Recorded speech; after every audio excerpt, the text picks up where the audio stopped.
السلام علیکم ورحمۃ اللہ وبرکاتہ۔ الحمدللہ رب العالمین والصلاة والسلام علی خاتم النبیین و امام المتقین و سید الخلق اجمعین نبینا محمد وعلی آلہ و اصحابہ اجمعین، اما بعد۔ معزز سامعین کرام، ایک بہت بڑے عالم گزرے ہیں، علامہ ابن عثیمین رحمہ اللہ۔ علامہ ابن عثیمین رحمہ اللہ کا ایک رسالہ ہے، رسالۃ فی الوضوء والغسل والتیمم والصلاۃ۔ شریعت کے 4 بنیادی مسائل پر مشتمل ان کا ایک چھوٹا سا رسالہ ہے۔ وضو کا طریقہ کیا ہے، غسل کا طریقہ کیا ہے، تیمم کا طریقہ کیا ہے، اور نماز کے تعلق سے بنیادی باتیں کیا ہیں، ان 4 چیزوں پر مشتمل ان کا ایک چھوٹا سا رسالہ ہے۔ اسی تعلق سے انشاءاللہ ہم درس کو آگے بڑھائیں گے۔ سب سے پہلا مسئلہ ہے وضو کا۔ کہتے ہیں کہ الوضو طہارۃ واجبہ، ایسا واجبی طہارت ہے، من الحدث الاصغر، جو حدث اصغر سے حاصل کیا جاتا ہے۔ وضو کسے کہتے ہیں، اس کی ڈیفینیشن بتا رہے ہیں کہ وضو ایک واجبی طہارت ہے، پاکی صفائی ہے، جو انسان حدث اصغر سے حاصل کرتا ہے۔ حدث اصغر کیا چیز ہے؟ کالبول والغائط، جیسے انسان، آپ باوضو ہیں، آپ کو پیشاب کرنے کی ضرورت پیش آ گئی، آپ کا وضو ٹوٹ گیا۔ آپ کو پاخانہ جانے کی ضرورت پڑی، آپ کا وضو ٹوٹ گیا۔ یہی حدث اصغر کہلاتا ہے۔ والنوم العمیق، انسان گہری نیند میں سو گیا، اس کا وضو ٹوٹ جائے گا۔ واکل لحم الابل، انسان اونٹ کا گوشت کھا لے، اس کا وضو ٹوٹ جائے گا۔ اب کوئی انسان اگر پیشاب پاخانے کے لیے جاتا ہے، گہری نیند میں سو گیا ہے یا اونٹ کی گوشت کھا لیا ہے، اب ان چیزوں کے بعد انسان جو طہارت حاصل کرتا ہے اسی کو وضو کہا جاتا ہے، وہی وضو کہلاتا ہے۔ کیفیت الوضو، وضو کرنے کا طریقہ کیا ہے، وضو کیسے کیا جائے، اس تعلق سے سب سے پہلی بات کہتے ہیں ان ينوي الوضوء بقلبه بدون نطق بالنیہ، انسان جو ہے اپنے دل سے وضو کرنے کی نیت کرے۔ سب سے پہلا کام یہ کرنا ہے، آپ وضو کرنا چاہتے ہیں تو انسان دل سے نیت کرے، زبان سے نہیں بولنا ہے۔ لأن النبی صلی اللہ علیہ وسلم لم ينطق بالنیہ فی وضوئہ، اس لیے کہ اللہ کے نبی صلی اللہ علیہ وسلم سے کوئی ایک روایت بھی ایسی نہیں ملتی ہے جس سے یہ ثابت ہوتا ہو کہ اللہ کے نبی نے وضو کرتے دوران، ولا صلاتہ، یا نماز کے دوران، ولا شیء من عباداتہ، یا عبادت کے دوران اللہ کے نبی صلی اللہ علیہ وسلم نے اپنی زبان کے ذریعے سے نیت کیا ہو۔ بہت سارے لوگ کہتے ہیں بھائی میں نیت کرتا ہوں وضو کرنے کی، میں نیت کرتا ہوں نماز پڑھنے کی، اللہ کے نبی سے اس کا کوئی ثبوت نہیں ملتا ہے۔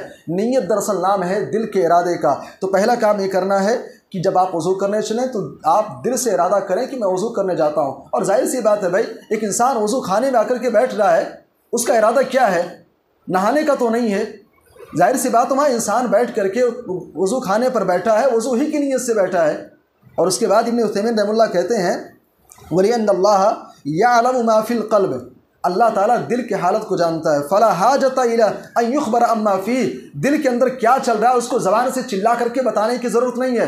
میں نماز پڑھنے کی نیت کرتا ہوں، نویت بصوم غد، میں کل کے روزے کی نیت کرتا ہوں، نویت بالوضو، میں وضو کی نیت کرتا ہوں۔ زبان سے نہیں، دل سے وضو کی نیت کرنا ہے۔ دوسری چیز یہ ہے ثم یسمی فیقول بسم اللہ، اس کے بعد انسان بسم اللہ کہے، بسم اللہ الرحمن الرحیم نہیں، بسم اللہ صرف کہنا ہے۔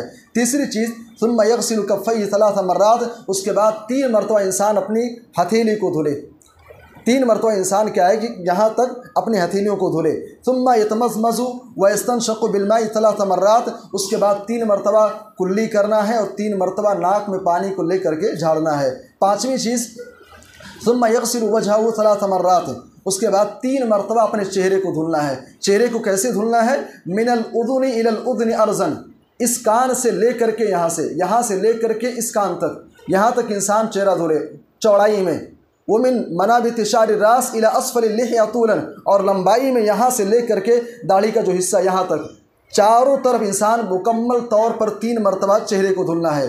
6ٹھی چیز ثم یغسل یدیہ 3 مرات، اس کے بعد 3 مرتبہ ہتھیلی کو دھلنا ہے، ہاتھ کو دھلنا ہے۔ من رؤوس الاصابع الى المرفقین، یہاں سے لے کر کے انگلیوں کی جو شروعات ہے، انگلیوں کی جو شروعات ہے یہاں سے لے کر کے کوہنیوں سمیت 3 مرتبہ دھلنا ہے۔ یبدأ بالیمنا، پہلے دائیں ہاتھ کو دھلنا 3 مرتبہ، اس کے بعد ثم الیسری، پھر 3 مرتبہ بائیں ہاتھ کو۔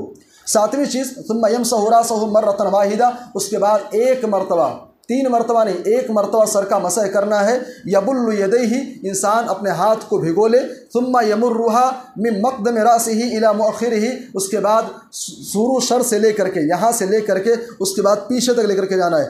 یہاں سے انسان شروع کرے سر کا مسح، یہاں سے شروع کرے، پیچھے لے کر کے آئے اور گدے سے پھر واپس انسان شروع سر پر لے آئے۔ ثم یعود الی مقدمہ، 8ویں چیز ثم یمسح اذنیہ مرۃ واحدہ، سر کا مسح کر لیے، اس کے بعد 1 مرتبہ کان کا مسح کرنا ہے۔ اور کیسے مسح کرنا ہے؟ یدخل سبابتیہ، انسان اپنی دونوں، اس کو سبابہ کہتے ہیں، اس کو سبابہ کہتے ہیں، سبابہ کو انسان اپنے کان کے اندر داخل کرے۔ وَيَمْسَحُ بِإِبْهَامَيْهِ ظَاهِرِهِمَا، اور انگوٹھے سے کان کا جو ظاہری حصہ ہے اس کے اوپر مسح کرے۔ یہ 8ویں چیز ہے۔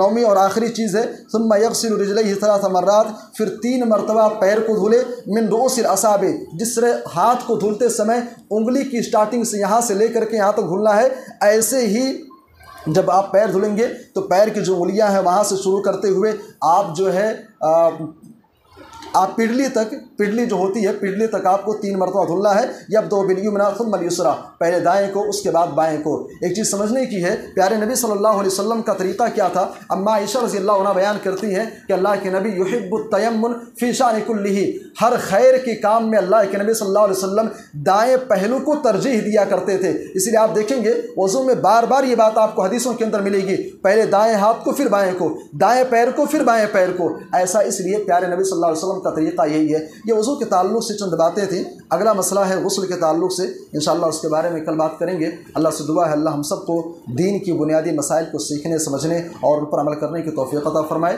آمین، تقبل یا رب العالمین۔